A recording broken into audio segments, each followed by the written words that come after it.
손님을 마냥 기다리라고 하실 수 없으니까 일단 우리가 준비한 손님을 맞이해서 압박 면접을 좀 해보고요. 네. 이 책을 쓰신 분입니다. 예. 아시죠? 나의 청와대 일기. 또 제가 샀는데 다 그러니까 읽어봤어요. 결국 청와대에서 일하시던 분이겠죠? 윤재관 전 비서관이. 네.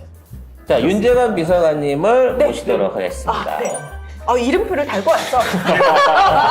준비된 방송인인데? 네, 너무 갑작스럽게 모셔가지고 경황이 없으시겠습니다만. 왜냐하면 본방에 마이크. 나오셔야 돼요. 본방에. 네. 예. 이분이 마이크 채워. 네. 제가 보기에 제가 책을 다 읽어봤는데 너무 대단한 분이고 아이디어 굉장히 좋은 분이고 저희가 비서관 하면 탁현민 비서관밖에 못 봤잖아요. 아는 사람은 그냥 그런 사람만 있었잖아요. 근데 의전이나 이런 거 행사 같은 거 하는데 굉장히 엄청난 아이디어를 가지신 분이더라고요. 내가 깜짝 놀랐습니다. 양력 소개를 우리가 지금 자막으로 네. 올려드리고 있나요? 네. 네, 못 올려드리면. 자, 일단 인사와 자기소개를 한번 받아보죠. 잠깐만. 근데 우리 윤재관 비서관님은 네. 이 누구 친구인지 알려줘야 돼. 이분의 친구는 조국, 박성우. 네. 그러니까 사람은 원래 끼리끼리 친하잖아요. 나이로 봐서는 친구라고 할 수 있는 그냥 때가 아니네. 아니 위아래로 10년을 다 친구 먹어요. 친구야, 그렇지? 예. 그리고 네. 이분은 우리나라에서 가장 좋은 대학원을 나오고 있습니다. 한국외대. 아주 학연지연 따지는 거야. 정말. 저도 봐. 여기 이런 분위기군요. 빨리 적응해야 되겠네요. 반가워요, 비서관님. 나 조대 안녕하세요. 87이야. 네. 예. 자, 한번 인사 부탁드리겠습니다. 정리하느라고 시간이 좀 카메라 걸렸네요. 저쪽에 있습니다. 카메라 여기 네. 예.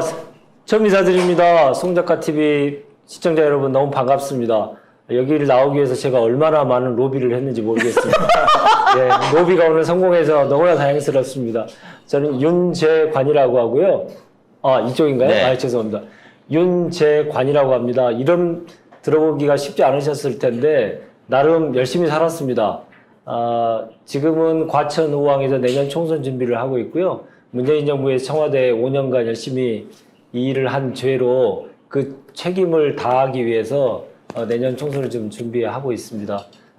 생긴 건 이렇게 생겨서 여러분 뭐 도시남자가 아닌가 이렇게 생각하실지 모르겠습니다만 전형적인 촌놈이고요. 진짜 촌놈이고 내년에 그 총선의 깃발을 든 이유는 검찰개혁과 평화 이 두 가지의 깃발을 꼭 대한민국에서 다시 펄럭이는 그러한 세상을 만들기 위해서 이 자리에 또 나오게 됐습니다. 여러분 예쁘게 봐주시고요. 오늘 열심히 하겠습니다. 고맙습니다. 자, 자, 원래 어디- 이렇게 하면 보내야 되는데, 네. 자, 뭔 소리야? 이제부터 본격적으로 압박 면접을 좀 해보겠습니다. 아니, 자, 일단 의왕 과천. 예, 지금 네. 의왕 과천. 우와, 우리 지역구다 하시는 분들도 계시고요. 네. 그다음에 딕션이 발음이 너무 좋아요 이러는데 선생님이 계셨죠. 네. 네, 우리 전진영 아나운서가 네. 우리 윤재관 비서관님의 살짝 선생님이셨어요. 네. 네. 그래서 정확하게 말씀도 잘하시고 발음도 좋습니다. 우리 다 연결된 친구예요, 사실은. 네. 네. 그치, 재관아? 네, 그렇습니다. 빨리 적응하겠습니다. 자, 네. 그동안 여러 가지 정부 실무, 이게 행정비서관으로서 이제 청와대 안에서 실무를 해오신 걸로 알고 있는데, 네. 대표적으로 모셨던 분들, 해왔던 프로젝트, 본인이 가장 나 이거 했었다라고 얘기할 수 있는 경력으로 뭘 내세우실 수 있을까요? 첫 번째로는 도보다리. 예, 도보다리 회담. 회담을 있기까지 제가 첫 아이디어를 내면서 계속 이제 성사를 시켜왔고요. 아니, 그 도보다리가 원래 없는 거잖아요. 예, 지금의 모습하고는 완전히 달랐죠, 옛날에는. 그것을 그러니까요. 이제 4월 27일 남북정상회담에 맞게 스토리텔링을 할 수 있는 도보다리로 다시 만들자라고 하는 첫 제안을 제가 했고, 그 제안이 이제 점점 이제 이렇게 커져가면서 거기서 회담까지 이루어지게 됐던 겁니다. 아니, 근데 그 처음의 모습하고 다른 그 도보다리 회담을 생각하신 이유가 있어요, 뜬금없이? 뜬금없기보다는 4월 27일, 그때 2018년 4월 27일로 한번 다시 돌아가 보시죠. 네. 남북 정상이 10몇 년 만에 다시 11년 만에 다시 만나게 됐죠. 전 세계가 판문점이라는 공간에서 만나시게 되니 군사분계선 이 앞에서 이렇게 악수하시는 모습이 이 전형적으로 다들 그리는 상 아니었겠습니까? 그렇죠. 그런데 그 아침에 그것은 분명히 당연히 이루어지게 될 텐데 회담은 이제 오후까지 저녁까지 이어지게 되는데 전 세계가 100개 넘는 나라가 이 장면을 방송에 태우고 생중계를 하는 맞아요. 상황에서 우리의 승부수가 필요했습니다. 4월 27일 하루는 하루가 아니고 역사이기 때문에 다들 예상할 수 있는 역사 딱 하나, 그 장면 하나만 가지고는 하루가 승부가 나지 않죠. 그래서 제가 기억했던 거, 생각했던 게 이제 도보다리라고 하는 공간을 전 국민이 잘 모르고 계시고, 그리고 그 도보다리 이 짧은 산책을 같이 하시기로 다들 예상을 했었고, 그렇게 했었는데, 두 분이 함께 걸으실 수도 없는 공간이었어요. 그래서 일단 무조건 넓혀야 됐고, 그 넓힐 때 어떻게 넓힐 것이냐. 넓히기만 하지 말고, 그러면 우리의 분단의 역사와 그 도보다리를 연결시키고, 4월 27일에 그 평화를 이루기 위한 두 정상의 발걸음과 어떻게 연결시킬 것이냐. 이게 저희들한테 주어진 과제였던 거죠. 저는 이제 그 여기서- 과제를 제가 풀었던 겁니다. 그래서 이제 그 과제를 푸는 거를 좀 더 구체적으로 여쭤보고 싶은 게 지금 남북 관계 같으면 상상도 못할 일인데 네. 그 당시에 이런 뭐 여러 가지 경호의 문제라든지 또 두 분만 이렇게 산책을 하실 때 무슨 얘기를 할지 네. 뭐 이런 것들이 서로 극적하고 안전 문제라든지 회담 내용에 대한 조율이라든지 이런 것들이 네. 어떻게 커뮤니케이션이 된 거예요, 당시에? 당시에는 저 일정을 안 하기로 했고요. 네. 예, 북한에서 도저히 못하게 하겠다고 했습니다. 네. 왜냐하면 고압선 문제가 있었고요. 북한 정상이 두 분이 걸어가시는 도보다리 그 위에 바로 고압선이 흐릅니다. 그거 설마 치우신 건 아니죠? 그 고압선에 대한, 그러니까 국가 정상이 고압선 밑으로 걷는다, 이거는 전 세계에 있을 수 없는 일입니다. 그렇죠. 근데 그 고압선을 바꿀 수도 없고요. 어떻게 할 수도 없었죠. 근데 제가 계속 설득을 했는데 전날 밤에 이제 북한에서 하기로 네. 저희들한테 통보가 와서 하게 됐는데요. 그러니까 그 전에 저희들의 진심을 믿은 겁니다. 대통령의 진심을 믿은 거고. 그렇죠. 그게 본인들로서도 엄청난 큰 용기를 낸 겁니다.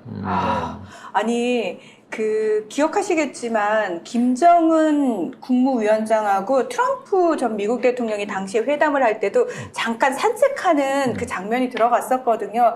그거 자체가 서로를 굉장히 친밀도를 높이는 그런 장면이었는데, 사실은 도보다리가 역사에 있어서 가장 정상 간의 만남에 있어서 가장 뭐라고 그러죠? 상징적으로 남을 법한 그 장면이 연출이 됐어요. 저희 이때 지금 댓글에도 저희 그때 통일되는 줄 알았어요. 그때 가슴이 벅찼어요. 뭐 이런 네. 얘기도 많이 하시거든요. 저희 두 정상이 만나셔가지고 어떤 일을 하는 것 그 자체가 역사인데 그 역사를 새롭게 쓰고 싶었죠. 왜냐하면 4월 27일 아주 좋은 환경, 좋은 날씨에 굳이 우리의 민족의 그 창창한 앞날을 얘기하는데 굳이 실내에서 얘기해야 되느냐, 실외에서 뭔가를 할 수 있는 것을 좀 많이 만들어 보자라는 그런 생각도 많이 했었고요. 당시 칭찬 엄청 받으셨겠어요. 그 당시에 뭐 대통령께서 이제 수석 보좌관 회의에서 네. 박수도 쳐주시고 와. 문재인 대통령이 뭐 공개적으로 박수를 쳐주시는 경우는 뭐 많지 않으신데. 또 숟가락 얹는 거 봐. 자, 시기적절한 좋은 숟가락이었고요. 자, 돌발 질문 하나 들어갈게요. 지금 그 당시에 정말 세계적인 외교 성과와 또 뛰어난 의전, 완벽한 의전으로 칭찬을 받았던 대한민국 정부가 지금 윤석열, 물론 지금은 그 김승혜 비서관도 없습니다만 의전이라든지 해외에서 나가서 벌리고 있는 정말 그 목표 인근의 그 꼴들을 보면 네. 이게 사람 바뀌었다고 이렇게까지 시스템이 무너질 수가 있나라는 생각이 드는데요. 네. 도대체 그때 의전을 담당하던 비서관들과 지금 용산에 있는 그 실무자들의 어떤 뭐라 그래야 되나? 이 질적인 차이, 이전에 있어서 이 택도 틀림없는 이 격의 차이는 뭐에 그 원인이 있다고 생각을 하세요? 아마 저희가 봐도 이렇게 답답한데 본인은 직접 그 일을 하셨던 분이기 때문에 네. 지금 네. 상황을 보면 더 억장이 무너질 것 같아요. 예. 너무 말도 안 되는 일이 벌어지니까 네. 어안이 벙벙한데 저는 가장 기본적으로는 절실함과 절박함이 없다고 생각합니다. 그러니까 이 외교 행사를 가서 해외를 가서 우리가 국민들에게도 공감을 얻고 외교에서도 성과를 얻고 그래서 우리의 국익을 증진시키겠다라고 하는 그 절박감과 절실함이 없다고 생각합니다. 그 마음 자체가 출발점이 돼서 여러 가지 것들을 생각하지 못한 것들을 한두 가지 생각하면서 예상을 깨면서 어떤 것들이 이루어지면 훨씬 더 국민적인 감동도 크고 효과도 크거든요. 그런 것들이 하나도 없는 것은 절박감이 없다라는 거가 되는 거고. 절박감보다는 그 행사를 같이 말하자면 주인공으로 이끌어 가줘야 되는 대통령이 이게 뭐 할 의도가 없어서 그런 거 의지, 아니에요? 의지. 이제 그 얘기를 드리려고 하는데 아무래도 리더의 성향과 리더의 그 습성에 따라서 이제 참모들이 많이 움직이는 경향이 네. 있죠. 그렇죠. 그 문재인 대통령과 비교를 굳이 하자면 문재인 대통령께서는 이러한 행위, 이러한 행동, 이러한 하나하나들이 모든 게 다 중요하다고 판단하셔서 아주 디테일하게 이런 부분까지 좀 많이 챙기셨던 부분이고 이분은 그런 실무진들의 의견을 깡그리 무시하는 것 그렇죠. 그게 너무 눈에 보입니다. 왜냐하면 다시 의전을 하다 보면 당연히 대통령께서 그 어떤 행위 때 그 국회에 대한 경례를 하더라도 어떻게 하셔야 되는지 어떻게 하셔야 되는지를 다 보고를 드리거든요. 근데 전혀 안 듣는 거죠. 결국 한마디로 말하자면 경청을 전혀 안 하는 대통령 그리고 안 하는 대통령의 모습이 지금 윤석열 정부에서 너무 여실하게 드러나고 있죠. 저는 책에서 읽었는데 위안부 할머니들 관련해가지고 문재인 대통령이 했던 그 선택이 굉장히 저는 기억에 남았거든요. 그 두 가지 선택지를 드렸는데 하나는 뭐 병원에 가서 문병안 하는 거고 하나는 초대해서 뭐 하는 건데 그때 얘기를 좀 해주시면. 아, 근데 저희 기억을 떠올려 보면 문재인 대통령님께서는 그 어떤 행사를 하더라도 보는 국민으로 하여금 되게 우리가 이렇게 존중받는구나를 확실하게 느끼게 해주셨거든요. 네, 네. 네. 그 문재인 대통령 취임하고 나서 바로 위안부 할머니들을 초청하고 싶으셨는데 못하셨죠. 이제 일본과의 그 박근혜 정부 때 합의했던 여러 가지 것들에 대한 이 문제가 풀리지 않아가지고 그 다음에 이제 2018년 초에 모셨는데 모시기 직전에 이 무슨 문제가 있었냐면 그 어르신들께서 할머니들께서 이동하시는 가운데 어떤 안전사고가 되지 않을까 하도 연로하신 분들이 많아서 그 걱정 때문에 초청 행사를 하지 말자는 의견이 있었고요. 또 하나는 이제 그래도 해야 된다라는 의견이 있었습니다. 그래서 이제 있는 그대로를 보고 드리고 혹시 안 하게 되면 제안으로 그때 김복동 할머니께서 세브란스 병원에서 입원하고 계셔서 김복동 할머니를 병문안을 가셨으면 좋겠다. 그게 이란과 이안이 올라갔는데 대부분 이렇게 되면 이란이나 이안 아니면 사만 절충해서 사만이 나오거나 그렇게 되잖아요. 근데 대통령께서 어떻게 이란하고 이안을 다 선택을 하느냐, 둘 다 하자. 아, 둘 중에 하나 선택하는 게 아니고 둘 다를 해야 된다. 예, 하나도 할까 말까 하는 상황이었는데 두 개를 제안드렸는데 어떻게 이걸 선택을 하냐, 두 개 다 합시다. 아, 라고 얘기를 하셨고요. 모시기도 하고 찾아뵙기도 하고. 예, 예. 행사를. 김복동 할머니는 오실 수가 없으니까 세브란스 병원으로 가시고 그 찾아오시는 할머니들에 대해서는 국빈급 대우를 해서 앰뷸런스도 다 준비하고 해가지고 전혀 이동상의 문제가 없도록 조치를 하도록 지시하셨죠. 결국 의전의 비결은 그 행위를 하는 사람의 진심이었다라고 하는 걸 알 수 있을 것 같습니다. 자, 지금 나는 왜 이런 울지 마, 울지 마, 울지 마. 야, 너무 얼마나 나도 지금. 그것도 그렇지만 그 책에도 썼습니다. 대통령께서 광주에서 출발한 한 할머니께서 늦게 도착하셨어요. 한 20분 정도 늦게 도착하셨는데 겨울이었고 칼바람이 불던 날씨였는데 대통령께 그러면 좀 잠깐 들어가셔서 할머니가 오신다고 저희들이 기별을 해드리면 다시 나오셔서 이제 맞이하시면 좋겠습니다 라고 했더니 아무 말씀도 안 하세요. 아무 말씀도 안 하시고 바깥에서 그 칼바람을 맞으면서 계속 그대로 서 계시는 거예요. 20분을. 바람. 예.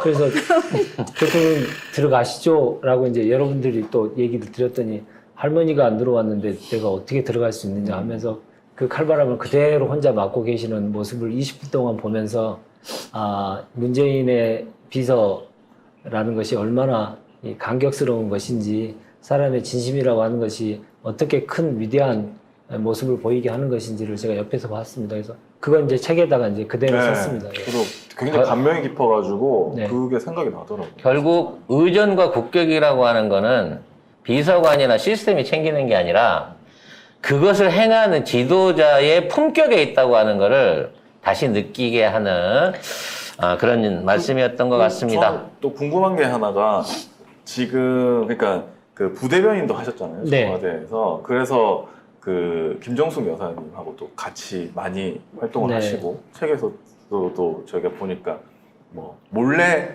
저기 자원봉사 같은 거 네. 하러 가시고 했는데 몰래 한다 그래놓고 방송에 내보낸 게 아니라 그게 아니고 이거는 진짜 몰래. 그러니까 진짜. 지금 김건희하고 완전히 다른 수준입니다. 이거 얘기를 좀 해주세요. 네. 2000년 8월에 이제 전국적으로 수해가 났습니다. 그래서 대통령은 그 남쪽으로 내려가시고 3개 도를 하루에 다 도시는 일정을 했고 반대로 그 김정수 여사님은 강원도 철원으로 위쪽으로 올라가셨어요. 근데 저희들이 갈 때 전혀 공지를 하지 않았고요. 그쪽에도 공지를 하지 않았습니다. 네, 강원도 철원 2길이었는데 공지를 하지 않고 이제 그냥 가신 겁니다. 이렇게 하기가 쉽지 않은데 그냥 정말로 자원봉사를 하시겠다고 해서 가신 거고, 그때 전혀 알려지지 않았고요. 모두가 알려지지 않았는데, 오시다가 보면 왔다 갔다 하시는 분들이 계시지 않습니까? 자원봉사 하시는 분들이 사진을 찍어서 어느 그 지역 언론에 제보를 하시면서 이제 가시게 된 거가 알려지게 됐고, 그 모습이 이제 워낙 이제 털털하고, 진짜로 자원봉사 하는 모습이 그대로 보였기 때문에 국민들한테 큰 반향이 일어났던 적이 있었죠. 지금 같은 경우에는 이제 사진 구도가 어떻게 하면 잘 나올지, 이 구도 잡고, 포즈 잡고, 이런 모습을 많이 보셨을 것이고, 특히나 일부러 외교 행사를 가고 국가적인, 공식 행사를 가더라도 기자들 전혀 대동하지 않고 본인들이 그냥 좋은 사진 찍어가지고 열심히 홍보하죠. 근데 그때는 홍보가 중요한 게 아니고 국민들의 아픈 마음을 어루만지기 위해서 가시는 거, 그 본 마음이 흐트러지지 않도록 하기 위한 조치들을 저희들이 많이 했던 것이죠. 그 차이가 큰 것이라고 생각합니다. 이런 사진들이 있어요. 그런데 사실 이렇게 보면 누군지 모르겠거든요. 영부인인지 뭐 그냥 자원봉사자인지 모릅니다. 그리고 네. 주민들 사이에 섞여 있잖아요. 네. 양복 입은 사람이 중간에 껴갖고 저 간극을 갈라놓고 있지 않잖아. 네. 누가 봐도 진심성의 문제인 거지. 지금은 뭐 봉사활동 하러 가서도 뭐 흰 옷 입고 막 아니 저기 수해 현장에 가는데 흰 운동화 신고 흰 그러니까. 운동화 신고 가지 가는 사람이 않습니까? 어딨어. 그건 완전히 공감 능력 제로인 사람이거든요. 자, 지금 또 돌발 질문. 지금 대통령실 안에 부속실을 없애놓고 사실상 대한민국의 VIP가 둘인 것처럼 네. 지금 말도 안 되는 부부가 각자의 이미지 개선과 어떤 그 지지율을 올리기 위한 사진쇼들을 전국을 하고 다니고 있단 말이에요. 네. 특히 영부인이라고 하는 김건희의 행보 같은 경우에는 좀 도가 지나친 면이 있는데 네. 자, 이게 정책적인 면에서 여기에 대한 실정법 위반에 해당될 수 있는 근거와 네. 이걸 어떠한 방법으로 법이나 조례를 통해서 정리를 해야 되는 대안 같은 것들을 혹시 생각하고 계신 게 있으면 말씀해 주세요.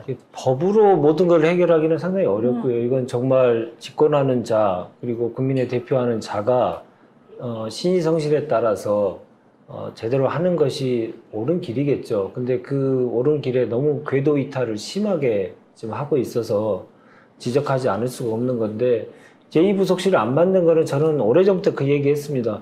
이거는 책임을 안 지기 위한 것이다. 제2부속실이 만약에 있었으면 여사의 그러한 행동 그리고 그러한 결과들에 대해서 언론이든 국민이든 국회에서든 제2부속실장 그렇게 만든다고 해서 계속 책임을 물을 거 아닙니까? 그 책임을 완전히 없애기 하기 위해서 이부속실을 없앤 거지 뭐 어떤 뭐 다른 목적으로 없앤 건 아니라고 생각해서 가장 무책임한 모습이라고 저는 생각을 하고요. 이 최근에 대통령의 해외 순방 예산이 기하급수적으로 늘어났다라고 666억 원 됐죠. 예, 라고 하는 건데 저는 오늘 이 자리에서 꼭 지적하고 싶은 게 그겁니다. 그거는 좀 저는 이해가 되지는 않습니다. 왜냐하면 그 업무를 해봤던 사람으로서 대통령의 해외 순방은 갑작스럽게 결정되는 게 아니거든요. 그렇죠. 우리가 어느 해외를 나갈 때도 그렇고 해외에서 우리나라를 방문할 때도 그렇고 미리미리 사전에 상의해서 1년 전에 몇 개월 전에 상의해서 그걸 심의해가지고 최종 결정을 합니다. 그러니까 미리 정해 놓은 거죠.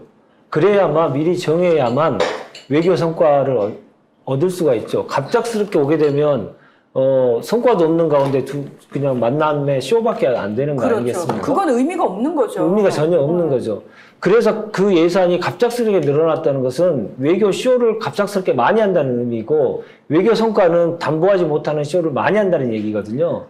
그러한 차원에서 그렇게 갑작스럽게 늘어나지 못하는 예산이 갑자기 늘어났다면 그 안에서 여러 가지 문제가 있겠죠. 정권이 끝나고 나면 여러 가지 나오지 않을까요? 예를 들어서 묵는 숙소가 그동안 대통령이 묵었던 숙소에서 훨씬 더 업그레이드된 숙소라든가 훨씬 더 비싼 숙소를 묵는다든가 호텔비도 삥을 쳤겠지 또. 뭐 여러 가지 문제들이 했겠지. 있을 수가 있죠. 근데 뭐 지금은 단정할 수 없고 거기가 대부분 기밀 사항이기 때문에 어렵겠지만 이제 정권이 끝나고 나면 정부가 끝나고 나면 한번 정말 들여다봐야 될 문제다라는 생각이 듭니다. 네. 자, 이제는 정치 지망생으로서 총선에 지원하는 지망생으로서의 그동안의 현재 위치와 본인의 이제 의지를 좀 물어보고 싶은데요. 현재 민주당 안에서 맡고 계신 당시 정책위 부위원장이거든요. 네. 어떤 일들 지금 하고 계십니까? 정책위 의장께 이런 사안에 대한 정책이 꼭 필요하다. 이런 걸 근데 준비해야 된다. 이계호 의장으로 지금 바뀌었는데 만나보신 건가요? 아직은 못 뵀습니다. 동양이라 잘 맞을 수도 있겠습니다만. 아니야. 잘하시도록 열심히 도와야죠. 예, 당이 잘 되는 일이니까요. 정답이죠. 네. 네. 네. 그럼 과천 의왕이시잖아요. 네. 자, 과천 의왕은 지금 현재 지역구 의원이 계세요. 네. 이소영 의원이죠. 이소영 의원. 네. 예. 저희가 최근에 일 굉장히 열심히 해서 그동안 저희가 갑자기 까방권이 생기고 계신 분. 어머, 그동안 한 게 있는데, 네. 예, 지금이라도 해야죠. 그동안 안 했기 때문에. 네. 예. 어쨌든, 그 지역구를 선택하신 이유가, 살고 있기 때문요. 아, 오래전부터 살고 있었는데 정치적으로 여러 가지 해석을 해가지고 다른 데로 그 고향 내려가는 사람들도 꽤 있습니다, 저쪽 땅에는. 뭐 그럴 수도 있죠. 근데 저는 그렇게 하고 싶지 않았고 제가 살고 있는 그 지역에서 평생 살고 싶기 때문에 그 지역에 제가 평생 저도 살고 싶을 만큼 남도 다른 분들도 살고 싶게 잘 만들고 싶고요. 두 번째로는 솔직히 말씀드리면 검찰개혁에 선명하게 투쟁할 수 있는 사람을 이제 좀 민주당에서 해야 된다라는 생각이고요. 그동안 여러 가지 성과도 많이 있으셨지만 우리 사회의 가장 큰 잘못의 근본 원인, 지금 검찰 독재 정권에 대해서 싸울 수 있는 적임자가 누구냐, 그리고 그동안 어떻게 해왔냐, 이거에 대한 비교가 분명히 되는 사람이다. 저는 개인적으로 이런 생각합니다. 부분에서 제가 책에서 본 건 뭐냐면 이분이 조국 전 장관의 2대 비서관입니다. 지난주에 친구 네. 박성호 쌤이 나와가지고 네. 검찰개혁 저희의 1타 강사를 쫙 시원하게 네, 얘기했거든요. 시원하게 하셨더라고요. 조금 더 시원하게 오늘 다른 메뉴 한번 검찰개혁 던져줘 보세요. 이런 방향으로 진행해야 된다. 검찰개혁의 생각하시면. 방향에 대해서는 지난주에 거의 대부분 네. 얘기를 했는 것 같고요. 그동안에 얘기했던 것 중에 저는 두 가지를 꼭 말씀드리고 싶은데, 한 가지는 검찰개혁을 바라보는 시각을 좀 말씀드리고 싶어요. 1954년에 형사소송법이 제정된 이후에 지금까지 검찰의 권력은 계속 비등하게 커져만 왔습니다. 그러니까 처음으로 2019년도에 검찰권을 제한하는 입법이 이루어져가지고. 그게 처음이었군요. 처음이죠. 그 전까지는 계속 늘어났고요. 검사와 관련된 검찰과 관련된 여러 가지 법을 보시면 계속 팽창의 역사입니다. 팽창의 역사인데 그것을 처음으로 줄이자라는 입법을 시도한 게 2019년도에 처음으로 정말 너무 느렸다. 거죠. 너무 늦었다. 19년에 처음이면. 자, 이런 얘기하면 사람들이 별로 재미없어 할 테니까 말하지 말라고 했는데, 조선의 대동법이 조선의 최대 개혁 과제였는데, 네. 이 100년 이상이 걸렸거든요. 전국으로 확대하는데, 검찰 개혁도 역시 앞으로 이제 우리가 새로 집권을 하게 되면 검찰 개혁에 다시 앞장서서 꼭 여러 가지 것을 이루게 될 겁니다. 기소권과 수사권을 완전히 분리시키고, 검사의 권한들을 많이 줄이고, 여러 가지 영장 청구권이라든가 여러 가지 독점적인 검찰이 가지고 있는 권한들, 이 권한들을 많이 없애기 위해서 제도적인 노력을 다 할 겁니다. 그러나 그 제도적인 노력이 끝이 아닐 겁니다. 앞으로 이 거의 70년 동안 쌓여왔던 이 검찰에 대한 이 기득권 카르텔을 우리가 없애는데 한 번에 이 입법, 한 번에 우리의 노력, 이거 가지고 다 없애기는 어려울 겁니다. 그렇죠.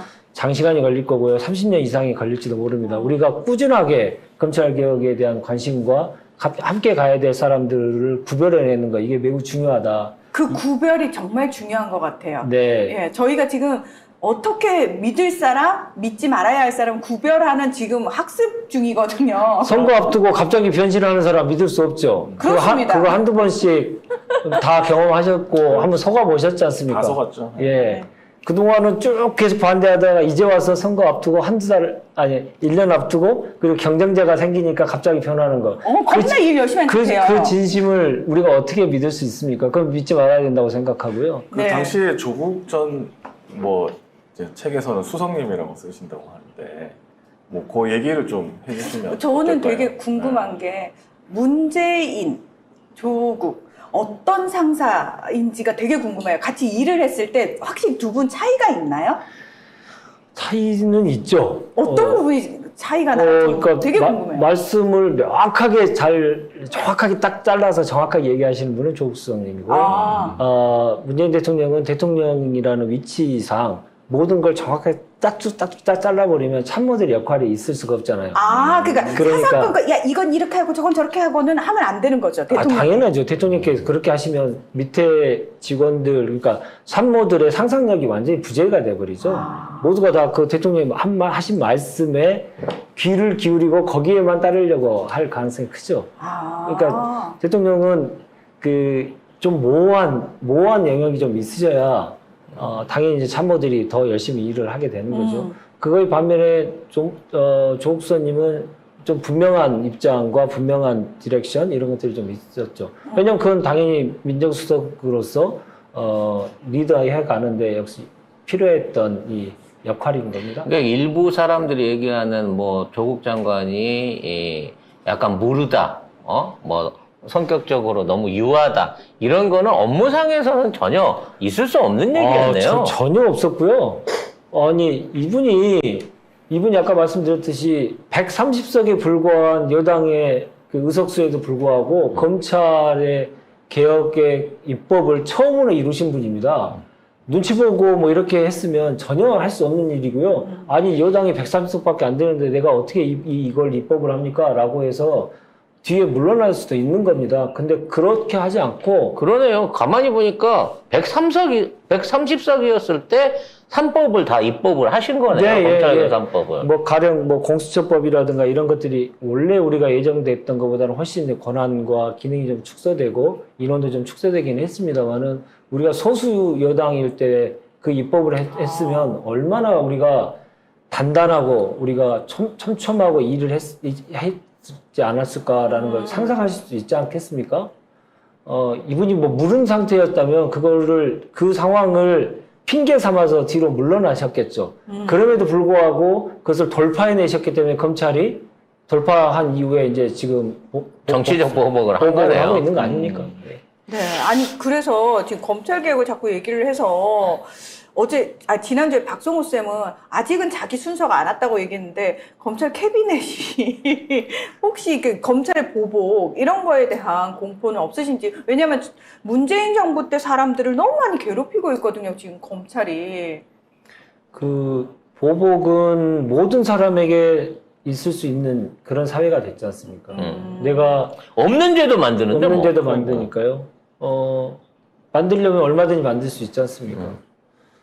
그런 상황에 대해서 두려움을 갖게 되면 조국석의 보좌관으로서의 예, 그건 지나간 일이 되겠죠. 조국석의 보좌관이었다라는 얘기를 하려면 그 정도는 감수하면서 어떤 일이 있더라도 내가 돌파해야 되겠다라고 하는 마음의 굳은 결의가 있어야 되지 않겠습니까? 예, 그리고 그런 것들을 그렇게 보여주셨던 조국석의 보좌관으로서 제가 해야 될 역할 이런 것들에 대해서 외면하고 회피하고 싶은 생각이 전혀 없습니다. 함께 하려고 합니다. 저희 그 댓글에서 많은 분들이 아니 이렇게 인재가 많은데 희한하게 왜 지금 배지 달고 있는 사람들은 하나같이 다 못 믿을 사람들만 그렇게 배지를 달고 있지라는 의구심이 생기거든요. 아니죠. 지금 현역 의원들 중에도 그렇게 결의를 분명하게 하시고 본인의 활동을 선명하게 하시는 분들 많이 있습니다. 근데 이제 섞여 있고 그동안 이제 민주당이 사실 역풍운운하면서 할 일을 제대로 하지 않은 모습에 너무 실망하셔서 그러실 텐데요. 네. 네, 잘 선별해 하시면 좋을 것 같습니다. 순풍이고 역풍이고 맞아본 기억이 안 나요, 바람을. 가만히 있어가지고. 말로만. 정풍이었어, 정풍. 그냥 말로만 계속 역풍, 네. 전 역풍이라는 걸 말로만 들었어요. 예. 네. 한 번도 맞아본 적도 아니, 없고요. 그런데 아까 처음에 나오실 때, 처음 소개하실 때 평화와 검찰개혁 이 두 가지 말씀하셨거든요. 네. 국회의원 도전하시면서. 평화는 어떤 부분에서 말씀하신 거죠? 우리 사회 가장 근간에 깔려있는 가장 잘못된 부분의 원초의 시작은 전쟁 아닙니까? 전쟁. 남과 북이 총뿌리를 겨누었던 것이고 여러 가지 지금 우리 사회의 가장 큰 또 병폐 중에 하나가 또 검찰 문제죠. 그러니까 근본적인 우리 사회를 변혁시키기 위한 변화하기 위한 것에서는 평화와 검찰 개혁을 함께 일맥상통하다 저는 개인적으로 생각하고요. 왜 통일이 아니고 평화냐 이렇게 질문하신 분도 계속 계셨어요. 네. 나는 통일이 금방 될 줄 알았다 이렇게 말씀하시는데 저희 문재인 정부에서 추구했던 것은 통일이 아니고 평화입니다. 우리가 지금의 통일이라고 하는 과정을 거치기까지는 거기까지 가기 위해서는 평화라고 하는 우리의 일상 속에 전쟁의 위협이 없는 그러한 생활이 얼마나 우리에게는 행복한 생활인지 그것을 국민들이 터득하시고 국민들이 느끼셔야 통일에 이르는 길로 갈 수 있다는 생각이고요. 평화가 정착되면 우리의 삶이 완전히 바뀐다라고 하는 것을 국민들에게 알려드리고 싶었던 겁니다. 그러니까 평화의 가치, 그 가치는 이런 거죠. 저는 평화가 뭐냐 하면 냉면이라고 생각합니다. 냉면? 네. 아니, 뭐 평양에서 드셨던 냉면이 인상 깊어서? 아니면. 그것도 맞죠. 네. 예, 책 보니까 그것도 3그릇 넘게 드셨던데. 예, 그렇게 되는데 4월 27일 판문점 남북정상회담 끝나고 나서 가장 문전성시를 이룬 가게가 어디냐면 냉면, 맞아요. 저도 냉면 냉면집입니다. 먹었어요. 냉면을 먹으면서 대한민국 국민들은 평화를 생각합니다. 맞아요. 남과 북이 하나가 되는 그 새로운 세상을 꿈꾸고 계셨던 겁니다. 맞아요. 그게 무엇이냐면 냉면은 북한 음식이잖아요. 그러면서 남한에서도 엄청나게 인기를 끌고 있고 남북 정상이 냉면을 드시면서 우리의 새로운 세상을 만들자고 얘기했을 때 대한민국 국민들이 가장 많은 호응을 해주셨던 겁니다. 맞아요. 그 음식에 우리가 매일매일 먹는 음식에 우리의 평화의 기운이 깃들어져 있는 것 그것이 저는 냉면이라고 생각하기 때문에 냉면이 평화다 이런 얘기를 많이 드리고 있습니다. 그렇죠. 이거 평화는 우리가 이상적으로 생각하는 개념이 아니라 실제 우리 생활을 바꿔놓고 우리를 맞아요. 행복하게 만들 맞아요. 우리가 맛볼 수 있는 그리운 음식 같은 거라는 네. 점을 우리가 좀 그리고 생각했으면 좋을 것 저는 같아요. 아까 평화 얘기하실 때 좀 맞다고 생각했던 게 뭐냐면 책에서도 이 북한에 가셨던 걸 굉장히 많이 쓰셨더라고요. 그래서 거기하고 기행문처럼 썼죠. 거기서도 엄청 아이디어도 많이 하시고 또 어떻게 보면 뭐 휴민트가 있다고 해야 될까? 네. 뭐 그런 것도 있던데 그거 여정이 동생이랑 좀 친해 놓으셨어요? 제가 3번 봤는데요. 네. 3번 다 제가 솔직히 놀랐습니다. 왜요? 김여정 예. 첫 번째는 평창 올림픽 때 오셨을 때 이 고고한 이 공주의 모습으로 처음 봤다가 이제 점점 이제 그 정말 청년의 모습 우리가 늘상 보던 그 청년의 모습으로 이제 다시 북한으로 돌아가셨고, 그리고 4월 27일 판문점에서 봤을 때는 완벽한 참모, 절대 선을 넘지 않으려고 하는 참모. 아, 저희도 그건 느꼈어요. 예, 그 예, 당시에.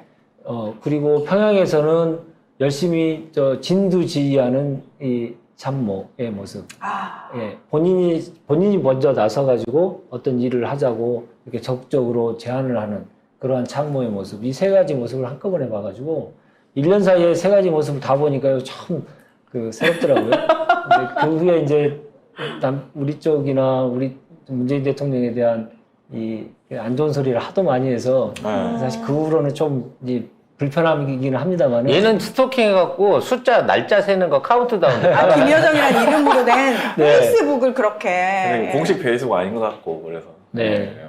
아무튼. 아무튼 북한 인사들이나 그런 분들을 만나봤을 때 네. 그분들도 평화나 통일에 대한 의지가 있다라는 걸 확인하신 거예요? 분명히 확인했죠. 네. 예, 분명히 확인했고, 왜 이 평화의 길로 본인들도 사실상 용기를 내서 가야 될 길 아닙니까? 네. 그렇죠, 그렇죠. 예, 우리도 용기를 내서 북한과 얘기를 하겠다, 대화를 하겠다라고 하는 용기가 필요한 일이고, 북한 역시 마찬가지입니다.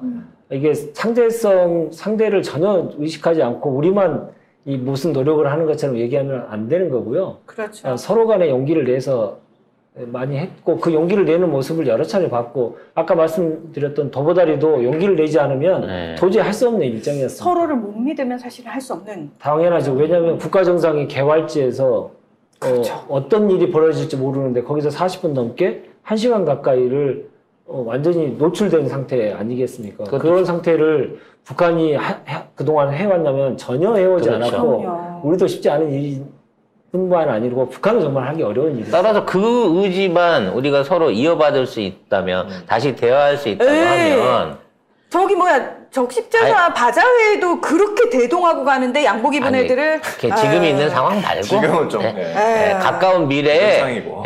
다시 도보다리의 신화가 만들어질 수 있기를 바랍니다. 자, 마지막으로 한마디로 예, 정리하면 지금 그렇게 못하는 것은 쫄보니까 못하는 거예요. 그러니까 지가 그런 용기가 없어서 자신이 못하면 없으니까. 용기가 없어서. 오. 용기가 있으면 당당하게 우리 평화를 가지고 얘기하고, 우리 싸우는 거 가지고 남북이 이렇게 으르렁거리지 말고 우리 한번 해보자. 남자답게 같이 얘기할 수 있는 겁니다. 근데 그렇게 하면 어떻게 될지 모르니까 쫄보의 모습을 계속 보여주고, 진짜 용기가 없는 자들은 어디서 만나자 그럴까봐, 단둘이 만나면 맞을까봐 그래서 그런 거죠.